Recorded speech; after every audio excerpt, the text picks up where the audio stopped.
silence is observed to prevent observation.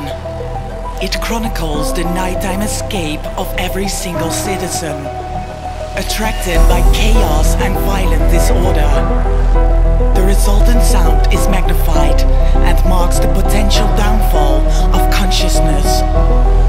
The eye of power becomes the ear of power, creating an oral space of commitment and participation, which does not lead to extensive domination,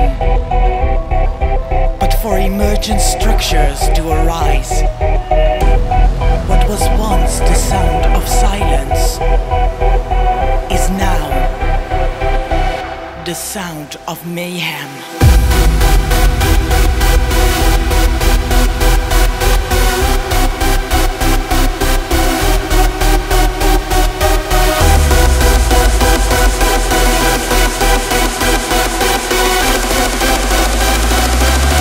The sound of mayhem.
Mayhem.